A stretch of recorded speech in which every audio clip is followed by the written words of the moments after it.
Mexico has a long and well-documented history of high-profile kidnapping cases that have made international headlines. One of the most notable ones being a mass kidnapping in which 43 people basically disappeared off of the face of the earth. September 26th of 2014 was a Friday in Iguala, Guerrero, Mexico. A group of over 100 students, young men, students who all attended the same college, were embarking on what should have been almost a routine protest trip. They were following a decades-old tradition, which was taking buses to travel to Mexico City, which was around a 2-hour drive, to attend the anniversary of one of Mexico's darker moments. It was the anniversary of a horrible crime that took place back in 1968 when government forces claimed the lives of many young people at an anti-government rally. So every year on the anniversary, a march takes place in Mexico City, and that Friday, a bunch of students were getting ready to make the drive to attend it. But by the time that the sun rose on September 27th, 6 people would be dead, dozens would be injured, and 43 students would simply vanish. What happened that night would become one of Mexico's most infamous human rights cases. It would spark international outrage and reveal the horrifying truth about who really controls Mexico. Because it is very highly believed by a lot of people that those 43 college students were ambushed by police, forced into patrol cars, handed over to a cartel, and never seen again. It is believed that the government, specifically the mayor at that time, was directly connected to the cartel, that his wife's family ran the cartel, and that police were essentially working for them.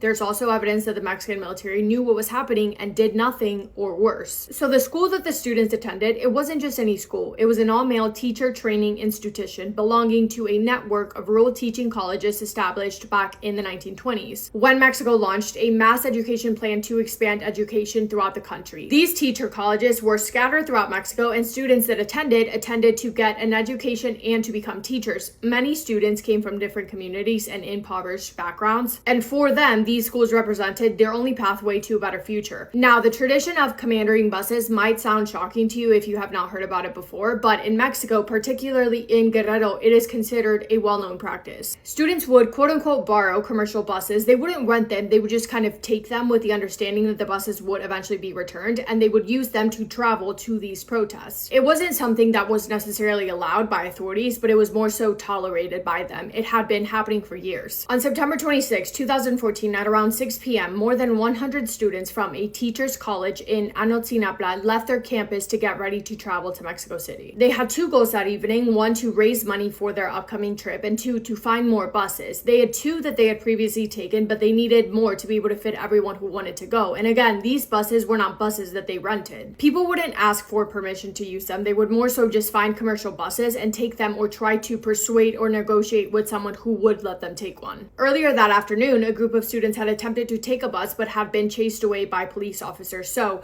after that failed attempt, they had to try again. And a group of them ended up in the outskirts of Iguala, about 50 miles away from where they lived. They had no intentions of going to Iguala initially, but the driver of another bus that they were attempting to take told them that they could take it if he could drop off his passengers that he already had at the local Iguala bus station first. So they followed him there. Once they were at the terminal, they managed to take that bus and also a couple of others in a matter of minutes, for a total of 5 buses now. They left the Iguala bus station in 5 buses at around 9:15 p.m., separating into groups and taking different routes as they headed for the highway to then return back home. So they had 5 separate buses, but they separated going 3 different routes, meaning that there were 3 different locations that the students were physically in the city when the attacks begun. And just so you don't get confused location-wise, the students had started at their school in Ayotzinapa. They traveled to Iguala, which was around 75 miles away, to borrow the buses from the Iguala bus station. And the plan was to take those buses back toward Ayotzinapa, where they lived, and then onward to Mexico City for the march. However, too many of them would never make it home. Very soon after they started driving, the students were intercepted by the Iguala Municipal Police Force, and in a series of coordinated attacks that took place over the course of the next 3 hours,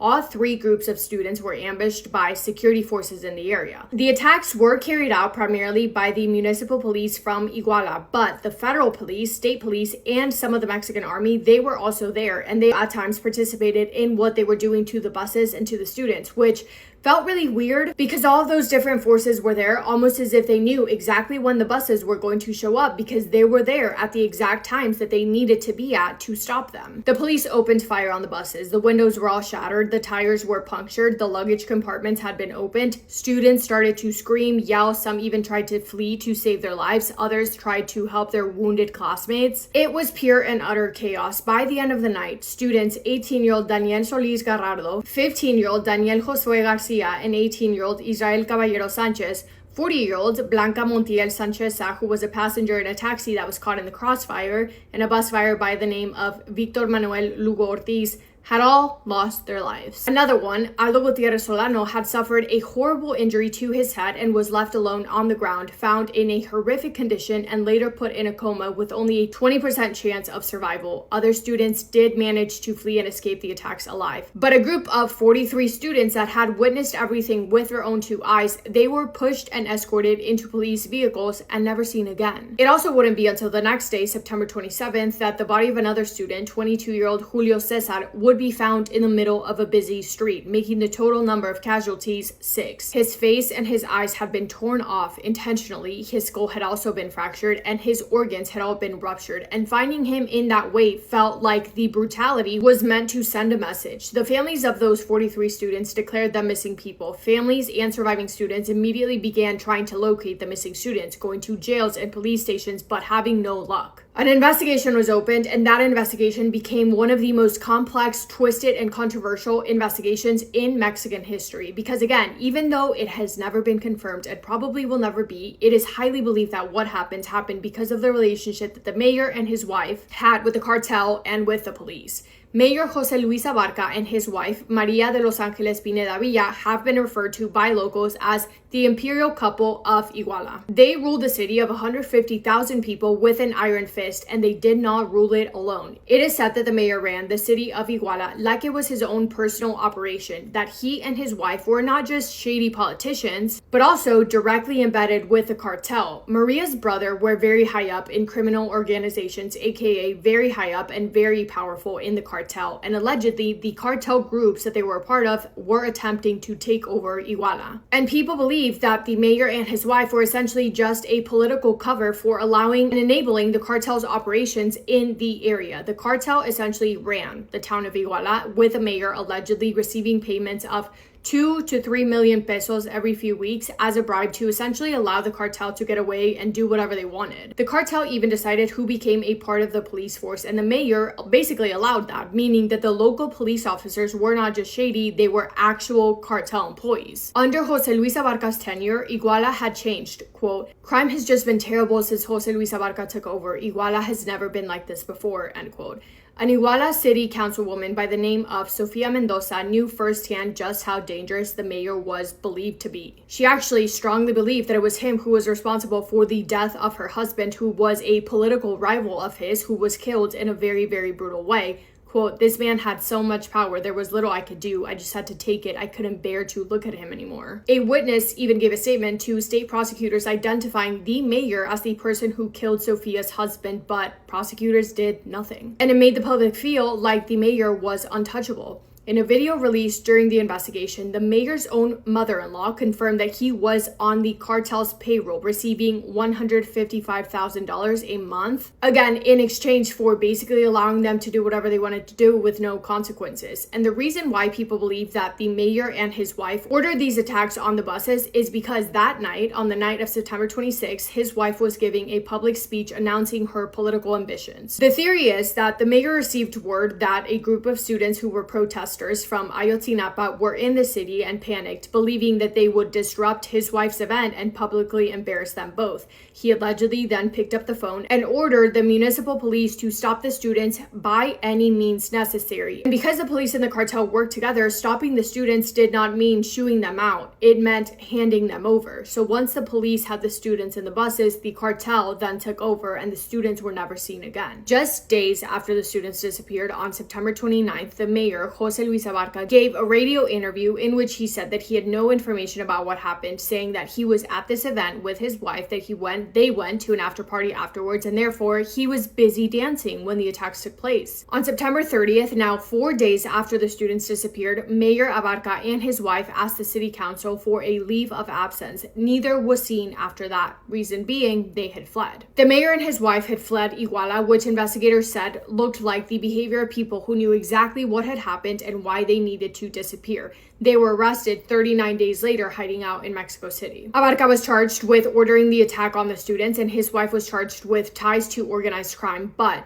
from my understanding, they are both still in custody. However, their legal situations have become this extremely complicated situation, and honestly, who knows what's going to happen with them. Furthermore, at least 56 other people were also arrested in connection to this case, including 22 Iguala police officers, around a dozen of soldiers, and the former attorney general. However, almost all of those detained have been released, but these arrests, they did not provide the closure that people were hoping for. In fact, for a lot of people, it felt like it was only the beginning. On November 7th of 2014, Mexican Attorney General Jesus Murillo Caram gave a press conference announcing what he called to be the historic truth, the official government version of what happened to these 43 students. According to this narrative, the students were handed over by police to members of the Guerreros Unidos cartel. The cartel then took them to a garbage dump in a nearby town of Cucula. They were killed and their bodies were burned in the dump. Their ashes were then placed in plastic bags and thrown into a river. The government claimed to have found plastic bags containing human remains by a river in Cocula Guerrero, but that historic truth pretty much fell apart when more and more information started to come out and things were just not adding up. And then so many different layers to this case started to come to the surface and different new theories began to circulate. A lot of people in Mexico believe that those 43 students saw something that they were never meant to see and were killed as a result of it. Another theory is that those students were kept alive in a warehouse for days and then turned over by a local army commander who then ordered them to be killed.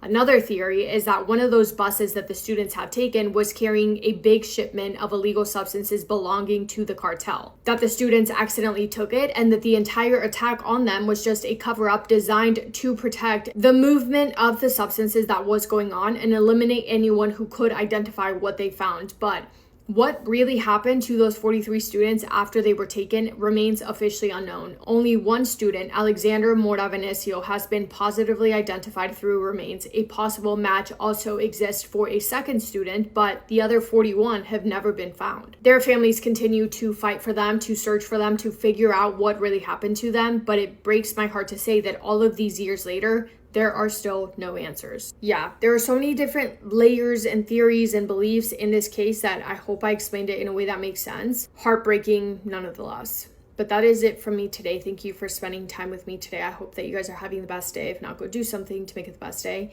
Make somebody happy, and I will see you in my next video. Massive kiss on the forehead to every single one of you.